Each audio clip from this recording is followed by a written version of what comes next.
ओम नमो भगवते वासुदेवाय नमो नमः। आज 18वां अध्याय, जिसमें श्रृंगी ऋषि से राजा परीक्षित को श्राप मिला और वह किस प्रकार मिला उसका वर्णन इस अध्याय में है। सूत जी कहते हैं कि अहो विलोम। विलोम वह अपने आप को कह रहे हैं, जिसका मतलब यहाँ पर यह है कि माता जो कि उच्च वर्ग यानी कास्ट की, और जो पिता वह निम्न वर्ग यानी मिडिल क्लास, और उनसे उत्पन्न संतान को विलोम कहा जाता है।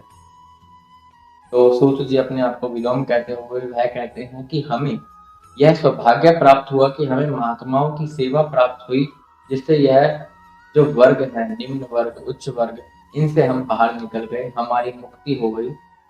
अब वह कहते हैं कि भगवान जो है उनके गुण अनंत है, उनके गुणों की सीमा नहीं है, इसलिए ही उनको अनंत कहा जाता है।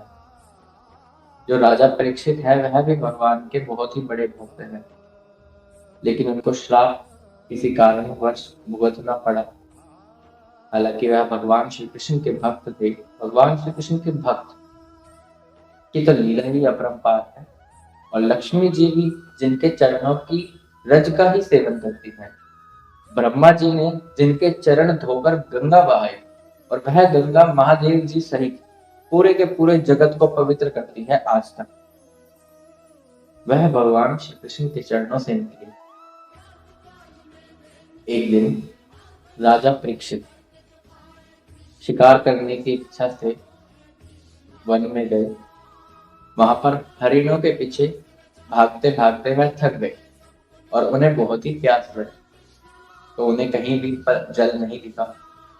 वह पानी पीने के लिए बहुत ही उतावले हो रहे थे, भूख प्यास से व्याकुल हो रहे थे। तभी उन्हें एक ऋषि की कुटिया दिखती है, तो वह उस कुटिया में घुस जाते हैं। वहां पर ऋषि बड़ी बड़ी जटाओं के साथ आसन धारण करे हुए, भगवान श्री कृष्ण के नाम में खोए हुए, वह से उसी प्रकार कह देते हैं कि मेरे लिए जल ले आओ। अब वह तप में है, वह अपनी आंखें नहीं खोलते, उनका ध्यान पूरी तरह से भगवान के चरणों में केंद्रित है। अब राजा परीक्षित को क्रोध आता है कि मेरा आदर सत्कार तो दूर, मेरे से मीठी मीठी बातें तो दूर, मुझे तो यहाँ बैठने के लिए भी पूछा नहीं गया, तो जल तो पीने की बात भी दूर रहे। उन्हें बड़ा ही क्रोध आता है, वह क्रोधवश अपने बाण के कोने से एक सांप मरा हुआ उठाकर उन ऋषि के गले में डाल देते हैं और वहां से चले जाते हैं। जब उनके पुत्र, ऋषि के पुत्र जो थे, उनको पता लगता है ऐसा ऐसा मेरे पिता के साथ हुआ, वह अपने सखाओं के साथ उस समय खेल रहे थे। जब उन्हें यह खबर मिलती है तब वह बहुत ही क्रोधित हो जाते हैं। वह उन्हें बहुत ही गालियां निकालते हैं, पर क्रोधवश। वैसे जो ब्राह्मण होते हैं या भगवान के भक्त होते हैं, या किसी भी बात का बुरा नहीं मानते, कोई भी गाली गलौज मारपीट इनका बदला नहीं उतारते, क्योंकि भगवान श्री कृष्ण है, उन्होंने भक्तों की रक्षा के लिए सुदर्शन चक्र को नियुक्त कर रखा है, तो इसलिए उनका बुरा करने वाला तो कोई है ही नहीं। और यद्यपि फिर भी कोई बुरा करता है तो वह सुदर्शन चक्र ही बहुत है आगे बदला लेने के लिए। जो भगवान श्री कृष्ण के भक्त होते हैं वह किसी प्रकार का बदला भाव नहीं रखते। अब क्रोधवश उन ऋषि के जो पुत्र थे वह कहते हैं अब तुम मेरा बल देखना, ये जो इसने हरकत की है यह बहुत ही बुरी है। मेरे पिता के साथ ऐसा दुर्व्यवहार, जो ब्राह्मण क्षत्रियों को अपने पहरादार बनाते हैं वह अंदर घुस गए। जो पहरेदार होते हैं उन्हें कब से इस बात की इजाजत हुई कि वह स्वामी के बर्तन में खाना खाएं? तो उन्हें इस बात का बड़ा ही गुस्सा लगता है, और भी बहुत अपशब्द वो है यहाँ तक ये भी कह देते हैं ये तो कुत्ते के समान बाहर रहने वाले हैं, और इनका काम ही पहरेदारी करना है।